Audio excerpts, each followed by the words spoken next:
Hi, everyone. I'm Elaine Quijano. It's good to be with you. Thanks for joining us. Senate Republicans blocked a sweeping election reform bill from moving forward during a key test vote Tuesday. The Democrat-backed For the People Act sought to expand automatic voter registration and early voting. It also included provisions to end partisan gerrymandering and make Election Day a national holiday. Democrats needed 10 Republicans to join them in order to advance the bill. With Vice President Kamala Harris presiding over the chamber, the GOP voted unanimously to block any debate on the measure. It comes as 48 states are considering hundreds of Republican-backed bills that would restrict voting. Before the vote, Majority Leader Chuck Schumer tried to tie the attacks on voting rights to former President Trump. Donald Trump's big lie has spread like a cancer and threatens to envelop one of America's major political parties. Even worse, it has poisoned our democracy, eroded faith in our elections. Because of one man's lie, Republicans are now doing the dastardly act of taking away voting from millions of Americans. Despite failing to advance the bill, Democrats achieved their goal of uniting the party. West Virginia Senator Joe Manchin announced he would vote in favor of opening debate on the bill, only after reaching some compromises with the rest of his caucus. Manchin was the only Democrat opposed to the initial version. And there is some movement on advancing President Biden's infrastructure plan as a bipartisan group of lawmakers continues to hash out funding options. Meanwhile, Republican Senator Tim Scott is expressing hope for what he calls a handshake agreement on a federal police reform bill. We'll have more on that in a moment.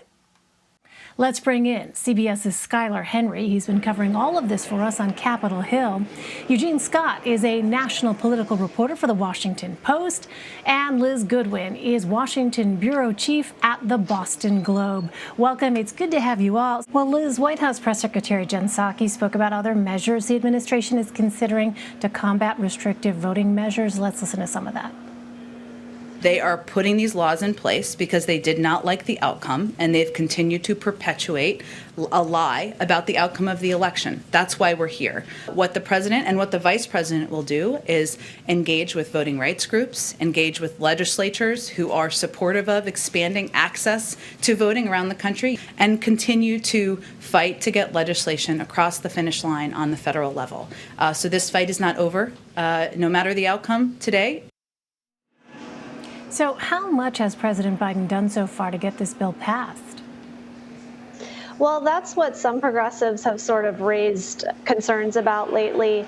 There's been criticism that Biden has been so focused on coronavirus and infrastructure and has sort of put this issue of voting rights in the backdrop. I think that really changed a few weeks ago when you had the Democrats in Texas walking out to try to stop one of the most restrictive voting laws in the country from being passed. That was sort of when this moment pierced the Washington bubble, I would say, or pierced the White House bubble. And President Biden began talking about it a lot more. He tapped Vice President Harris to be in charge of leading the effort to expand voting rights to combat some of these rollbacks. And since then, he has been more vocal on the issue.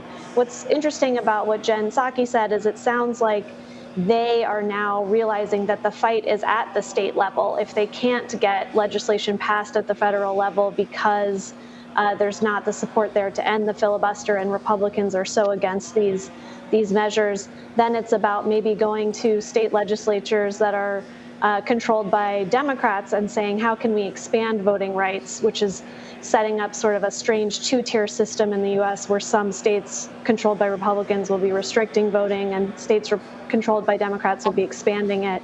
And I think that's something that voting rights advocates do not see as acceptable. That's why they want stronger action on the federal level.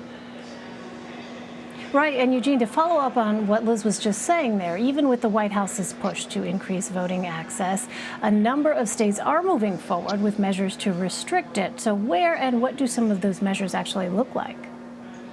Well, some of these measures, as we have seen, would prevent groups and individuals from bringing food or drinks to people waiting in line. We also have seen some dates cut in short in terms of how long people can participate in early voting, maybe even some ballot boxes removed from places that they previously existed in. And so it's varying depending on the state.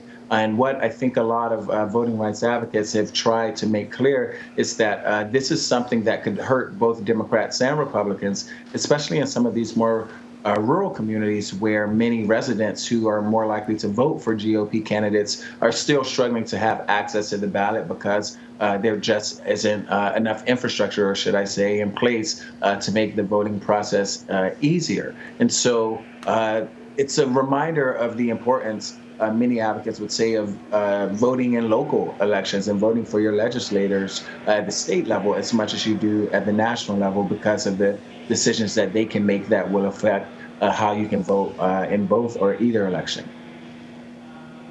Well, Liz, we know that the Biden administration is taking heat from progressives for failing to pass voting rights and police reform, but other deals are being made. What legislation is actually advancing?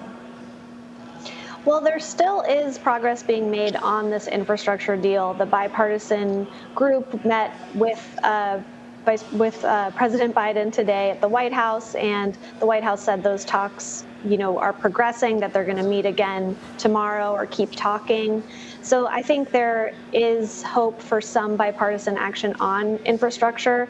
That might, if that does happen, that might not necessarily take away from progressives' critiques of President Biden, however, because they want a large infrastructure bill that includes a ton of action on climate change and other priorities that would likely get sacrificed if a deal does happen there. So I think the trend line we're seeing of progressives getting a little more vocal in complaining about the Biden administration, which we weren't really seeing in the first few honeymoon month period, I think that's going to continue. Well, Skyler, the other part of the president's domestic agenda, which seems to be inching forward, is police reform. Where do those talks stand? What are you hearing? Well, there's certainly progress there. Senator Tim Scott said that was certainly the case, although you have to wonder if any sort of progress on a police reform bill would be undercut by the rise in crime that we're seeing across the country for the last 12 to 18 months or so. Jen Psaki, the press secretary, was asked about that today. She said that no doubt that the president will at least address it in some capacity tomorrow when he comes out with his crime prevention plan. But you have to wonder what that looks like. We know that Senator Scott, as well as Senator Cory Booker and Congresswoman Karen Bass, are all working on that police reform legislation to see what that could possibly look like in the next few weeks or months. Would be something interesting to see, but the president plans on putting something out relatively soon to showing us what that could possibly look like in terms of reducing crime. I know he wants to talk about reducing gun violence. That is something that he has expressed as well. Other notes that Jen Psaki pointed out is that he plans on putting in place safety measures to make sure that streets are safer, preventing the use of guns in violent crimes across the country. So while they may be two separate issues, you have to wonder that you can't have one thing without the other, at least in terms of from a negotiation perspective. And so I'm interested to see what may come from the president's remarks tomorrow, but also what may come as this police reform bill starts to flesh itself out. Yeah, we'll be watching for that. Well, Eugene, President Biden campaigned on undoing some of the legislation he worked to enact as a senator. Tell us about the 1986 crime bill and what's being done to address it now. Well, one of the things the president campaigned on was walking back and changing the policies that he helped put in place that delivered harsh sentences to individuals who were convicted of violating drug laws. Most of those individuals, or at least disproportionately, were people of color in urban communities, and this is something that was used against Biden very often in both the primary and the general election. The White House now currently wants to eliminate the disparities in these sentences between individuals who may be guilty of being involved with drugs like crack cocaine compared to powder cocaine. We know that there's data and research saying that people more likely to be arrested for crack cocaine possession are more likely to be people of color and people from low-income communities. Compared to powder cocaine, individuals are much more likely to be whiter from more affluent communities, and as a result, their sentences differ quite dramatically, and we're seeing the White House saying that they want to get rid of those disparities.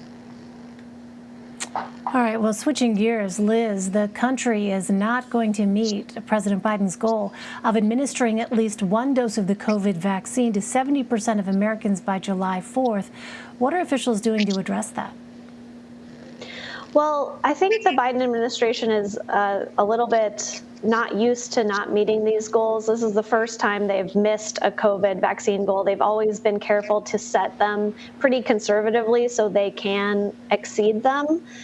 So I think the fact that they're not going to hit that 70% when they planned a big 4th of July celebration around it on the White House lawn, it is hurting a bit, and it's not where they wanted to be. But on the other hand, it looks like they'll be at about 67%, which is very close to the 70% goal. And they're also being careful to highlight that they will be at 70% when it comes to people 27 years and older. So it's really this younger group of 18 to 27 that they're having trouble getting those vaccination rates up. And there are efforts underway to encourage more vaccinations with that group in the future. Yeah, but it's, as you said, Liz, something that we aren't used to seeing with the Biden administration in the past, having set those goals in a really conservative way, as you noted. All right, Skyler Henry, Eugene Scott, and Liz Goodwin, great to have you all. Thank you.